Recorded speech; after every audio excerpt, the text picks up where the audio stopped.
Drink खरीदते समय मुझे अचानक पता चला कि मैं ड्रिंक पर जीतने की संभावना देख सकता हूँ। इसलिए अपने अनुमान की पुष्टि करने के लिए मैंने यह 100% संभावना वाली ड्रिंक खोली। नतीजा सच में एक और बोतल जीतने का निकला। क्या मैं अब पलटकर अपनी जिंदगी बदलने वाला हूँ? इसके बाद मैंने जानबूझकर 0% संभावना वाली एक ड्रिंक चुनी। खोलने के बाद सच में उस पर लिखा था धन्यवाद। फिर आइए, ये देखकर मैं इतना उत्साहित हुआ कि लगभग उछल पड़ा। लगता है मुझे सच में एक जबरदस्त सुपर पावर मिल गई है। लेकिन फिर भी मैंने चेहरे पर शांति बनाए रखी ताकि कैशियर का ध्यान मेरी ओर न जाए। इसके बाद मैंने उसी तरीके को दोहराया और मजे से ब्लैक टी पीते हुए आगे बढ़ा। यूं तुम्हारा काम पर देर से आना ही काफी नहीं था, अब तुम यहाँ सहकर्मियों को रिश्वत भी दे रहे हो। अगर काम नहीं करना है तो अभी के अभी दफा हो जाओ। सहकर्मियों ने यह दृश्य देखा तो तुरंत अपनी अपनी जगह लौट कर काम करने लगे। सिर्फ मैं अकेला वहीं खड़ा रह गया। इस समय मेरे चेहरे के भाव पहले की तरह किसी गुलाम जैसे नहीं थे, बल्कि उन पर एक रहस्यमयी मुस्कान थी। महिला बॉस ने मुझे देखकर हैरान होकर मुंह खोला और कुछ कहने ही वाली थी, लेकिन मैंने हाथ उठाकर इशारा किया और ड्रिंक सीधे उसके चेहरे पर उछाल दी। इसके बाद सबकी हैरान नजरों के बीच में मुड़ा और वहां से चला गया। अब मेरे पास सफलता की दर थी। काम पर जाना ये तो संभव ही नहीं था, इस जिंदगी में कभी नहीं। इसलिए कंपनी से बाहर निकलने के बाद मैं सोचने लगा कि इस सफलता की दर का इस्तेमाल करके पैसे कैसे कमाए जाए। और सबसे पहले मेरे दिमाग में जुए का बाजार आया। ठीक जियांग है सिटी में एक छोटा सा जेड मार्केट था। सुना था वहां के पत्थर म्यांमार से लाए जाते थे और जेड के कारोबार में हमेशा से एक कहावत मशहूर थी, एक अट से गरीब एक अट से अमीर। लेकिन अब मैं सफलता की दर देख सकता था, इसलिए मेरे लिए सिर्फ एक ही नतीजा होगा, वह था एक अट में तुरंत अमीर बन जाना। इसलिए मैंने हाथ देकर एक टैक्सी रोकी और सीधे जेड मार्केट की ओर तेजी से निकल पड़ा। जेड मार्केट में पहुंचने के बाद मैंने एक खाली कोना ढूंढा और फोन निकाल कर अपना बैलेंस देखा, लेकिन मेरे पास सिर्फ 1200 युआन थे। इतने पैसों में प्रीमियम इलाके की बात तो दूर, मिड रेंज इलाके के पत्थरों का कचरा भी नहीं खरीदा जा सकता था। लेकिन मैं बिल्कुल भी नहीं घबराया और सीधे सबसे बाहरी किलो वाले कच्चे माल के इलाके में चला गया। जिसे किलो वाला कच्चा माल कहा जाता है, वह असल में सामग्री के गड्ढे से छांटकर बचा हुआ किनारे का माल होता है, जिसे चीनी की पत्ता गोभी की तरह किलो के हिसाब से बेचा जाता है। लेकिन इसमें 99.9% शायद सिर्फ साधारण पत्थर ही होते थे। मगर मेरे लिए यह माल खरीदने की जन्नत थी। इसलिए मैंने गहरी सांस ली और अपना ध्यान सामने पड़े पत्थरों के ढेर पर केंद्रित किया। इसके बाद मेरी आंखों के सामने सफलता की दरों की एक एक पंक्ति दिखाई देने लगी। लेकिन नजर दौड़ाने पर पूरे स्टॉल पर मौजूद सैकड़ों पत्थरों के ऊपर दिखने वाली संख्या सभी 0% थी। इसलिए मैंने बेबसी से सिर हिलाया। लगता है ये किलो वाले कच्चे माल सच में बहुत घटिया थे। लेकिन मैं निराश नहीं हुआ और स्टॉल के साथ साथ आगे बढ़ते हुए एक एक पत्थर को देखता रहा। 10 मिनट बाद मेरी आंखें तक थक गईं, लेकिन एक भी 100% वाला पत्थर नहीं मिला। तभी जब मैं दूसरे स्टॉल पर जाकर तलाश जारी रखने वाला था, कोने में पड़ा एक साधारण सा पत्थर अचानक मेरा ध्यान खींचने लगा। उसके ऊपर साफ तौर पर एक 100% सफलता की दर चमक रही थी। ये देखकर मैंने अपने तेजी से धड़कते दिल को बड़ी मुश्किल से शांत किया। फिर बेपरवाही का नाटक करते हुए उस कच्चे पत्थर को उठाया और लाओबान से पूछा कि यह कितने का है। सामने वाला मूंगफली चबाते हुए सिर तक नहीं उठाया और बोला कि किलो वाला कच्चा माल 200 युआन का है, जितना चाहो चुन लो। इसलिए मैंने बिना कुछ कहे तुरंत पैसे दिए, पत्थर उठाया और पास रखी कटिंग मशीन की ओर चला गया। पत्थर काटने वाले बुजुर्ग कारीगर ने जब मेरे हाथ का पत्थर देखा तो वह हंसे बिना नहीं रह सका। हे नौजवान, पहली बार खेलने आए हो ना, इस तरह का घटिया कच्चा माल भी चुनते हो? इस पत्थर की बाहरी परत पर जरा भी अच्छा संकेत नहीं है। अगर इसमें कुछ निकला तो मैं सीधे कटिंग मशीन खा जाऊंगा। तुम इसे खा लोगे? लेकिन मैं फिर भी चेहरे पर शांति बनाए रहा और उनकी हंसी का बिल्कुल ध्यान नहीं दिया। मैंने बस हल्के से कहा, मास्टर कृपया इसे बीच से सीधे काट दीजिए। मेरी बात सुनने के बाद सामने वाले ने बेबसी से सिर हिलाया, फिर पत्थर को अच्छी तरह से स्थिर किया और स्टार्ट बटन दबा दिया। कानों को चुभने वाली घर्षण की आवाज के साथ कटिंग मशीन चलने लगी। लेकिन सिर्फ 1 मिनट बाद ही मशीन रुक गई। बुजुर्ग कारीगर ने लापरवाही से पत्थर उठाया और कपड़े से सामने का हिस्सा यूं ही पोंछ दिया। नतीजा, अगले ही पल उसकी पहले सामान्य दिख रही आंखें अचानक इतनी बड़ी हो गईं जैसे बाहर निकल आएंगी और उसके हाथ तक कांपने लगे। जा हरा है, हे भगवान! अरे वाह, ये तो सच में नूजोंग है। हालांकि थोड़ा छोटा है, लेकिन एक पेंडेंट या अंगूठी बनाने के लिए बिल्कुल काफी है। अभी जो बड़ा भाई कटिंग मशीन खाने की बात कर रहा था, उसकी आंखें इस समय बिल्कुल स्थिर हो गई थी। वह तुरंत मेरे पास आ गया और बोला कि वह 3000 युआन देकर इस कच्चे माल को खरीदना चाहता है। इस समय मेरे दिल में बेहद खुशी थी, लेकिन चेहरे पर फिर भी कोई भाव नहीं था। 200 युआन से 3000 युआन, यह मुनाफे की दर सच में बेमिसाल थी। लेकिन मैं जानता था कि इंसान को ज्यादा लालची नहीं होना चाहिए। यह सिर्फ पहला कदम था जिसका इस्तेमाल शुरुआती पूंजी जमा करने के लिए करना था। इसलिए मैंने खुशी खुशी सौदा कर लिया। 3000 युआन खाते में आते ही मैं सीधे मिड रेंज इलाके की ओर चला गया। यहाँ के कच्चे पत्थरों की बनावट बाहर की तुलना में साफ तौर पर बहुत बेहतर थी। पत्थरों की बाहरी परत पर भी हल्के हल्के तथा कठिन फाइन फ्लावर और जाल जैसी बनावट दिखाई दे रही थी। ये देखकर मैंने तुरंत सफलता की दर से पूरे इलाके को स्कैन करना शुरू कर दिया। जेड निकलने की संभावना 0%। इस तरह मैं लगभग आधे घंटे तक घूमता रहा और आखिरकार एक स्टॉल के सामने रुक गया। वहां स्टॉल के बिल्कुल बीच में तरबूज के आकार का एक कच्चा पत्थर रखा हुआ था और उसके ऊपर चमक रही संख्या ने मेरे दिल को खुशी से भर दिया। जेड निकलने की संभावना 100%। इसलिए मैं पास जाकर ध्यान से देखने लगा। नीचे एक पंक्ति में छोटे अक्षर भी दिखाई दी। मेरे दिल में अचानक खुशी की लहर दौड़ गई। ये तो ग्लास किस्म के बाद सबसे बेहतरीन किस्म है। अगर इसे काट कर निकाल लिया जाए तो कुछ दसियों हजार की तो बात ही छोड़ो, 1 लाख से ज्यादा भी मिल सके हैं शायद। इसलिए मैंने गहरी सांस ली और उस पत्थर की ओर इशारा करते हुए मालिक से उसकी कीमत पूछी।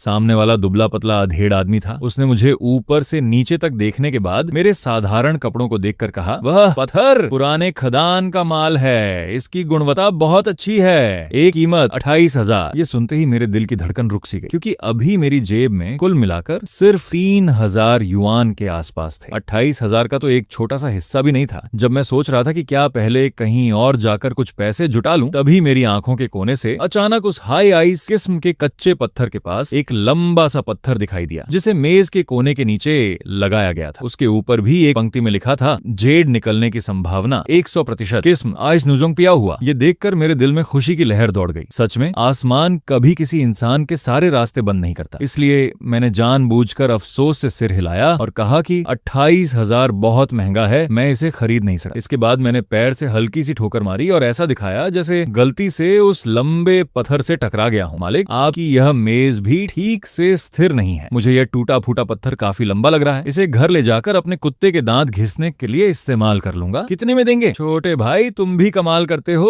वह तो मैंने उठाकर मेज के कोने के नीचे लगाने के लिए रखा हुआ बेकार पत्थर है, लेकिन अगर तुम्हें चाहिए तो 800 युआन देकर ले जाओ। क्या एक टूटे हुए पत्थर के 800 युआन 300 में दोगे? नहीं दूंगा। तो मैं चलता हूँ। ठीक है, देख रहा हूँ कि तुम सच में खरीदना चाहते हो, तो 300 युआन में ले जाओ। इसके बाद मैंने QR कोड स्कैन करके भुगतान किया और उस लंबे पत्थर को उठाकर एक बार फिर कटिंग मशीन के सामने पहुंच गया। लेकिन इस बार मैंने मास्टर से इसे काटने के लिए नहीं कहा, बल्कि एक ग्राइंडर उधार लिया और खुद इस कच्चे पत्थर पर एक छोटा सा कट लगाने का फैसला किया, क्योंकि सफलता की दर से मुझे पता चला था कि इस कच्चे पत्थर की बाहरी परत जेड की दरार के काफी करीब है। अगर कटिंग मशीन का इस्तेमाल किया गया तो अंदर मौजूद जेड को नुकसान पहुंच सकता था। ग्राइंडर के घिसने के साथ ही एक नीला हरा रंग अचानक बाहर दिखाई देने लगा। इसके बाद जो बाजार पहले शोर से भरा हुआ था, वह एक सेकंड के लिए शांत हो गया और फिर अचानक चारों तरफ से ठंडी सांस खींचने की आवाजें आने लगी। हे भगवान, यह आइस नुजोंग है और ये पियाओ लान हुआ भी है। इसका पानीपन और बेस तो कमाल का है। इसी समय पत्थर बेचने वाला मालिक वहां से गुजर रहा था। ये दृश्य देखते ही उसके हाथ का थर्मस सीधे जमीन पर गिर गया। उसने सपने में भी नहीं सोचा था कि जो बेकार पत्थर उसने मेज के कोने के लिए सिर्फ 300 युआन में बेच दिया था, उसमें से बेहतरीन आइस नुजोंग निकल आएगा। और अभी मैं पत्थर को पूरी तरह से घिस भी नहीं पाया था कि मेरे आसपास पहले ही कई बड़ी ज्वेलरी दुकानों के खरीदारों की भीड़ जमा हो गई। छोटे भाई, इसे और मत घिसो, जितना ज्यादा घिसोगे जोखिम उतना बढ़ेगा। मैं 20,000 में सीधे खरीदता हूँ। तुम्हारे 20,000 गए भाड़ में। छोटे भाई, मैं 40,000 देता हूँ। 50,000, मैं 50,000 देता हूँ, नकद, अभी तुरंत ट्रांसफर कर दूंगा। लोगों की लाल आंखों से बोली लगाने की हालत देखकर मेरे मन में ठंडी हंसी आई, क्योंकि सफलता की दर से मैं पहले ही पता लगा चुका था कि इस आइस न्यूजोंग को 60,000 युआन में बेचा जा सकता है। लेकिन मैं यह भी अच्छी तरह जानता था कि अभी ज्यादा दिखावा करना ठीक नहीं था और मेरे लिए 50,000 युआन भी शुरुआती पूंजी के रूप में काफी थे। इसलिए मैंने तुरंत इसे उस मोटे मालिक को बेच दिया जिसने 50,000 की बोली लगाई थी। फोन पर 50,000 से ज्यादा की रकम देखकर मैंने लंबी सांस छोड़ी। नौकरी छोड़ने से लेकर अब तक सिर्फ 2 घंटे से भी कम समय में मैं एक गरीब इंसान से 50,000 युआन की बचत वाला इंसान बन गया था। तो सुपर पावर होने का एहसास ऐसा होता है। लेकिन मैंने यह भी देखा कि आसपास कुछ बुरे इरादे वाले लोग मुझे घूर रहे थे और जेड बाजार का माहौल बहुत गहरा था। अगर मैं इसी तरह हर बार सही निशाना लगाता रहा तो शायद मैं इस जगह से बाहर भी नहीं निकल पाता। इसलिए मैंने लोगों की अनिच्छुक नजरों के बीच बिना किसी हिचकिचाहट के तेज कदमों से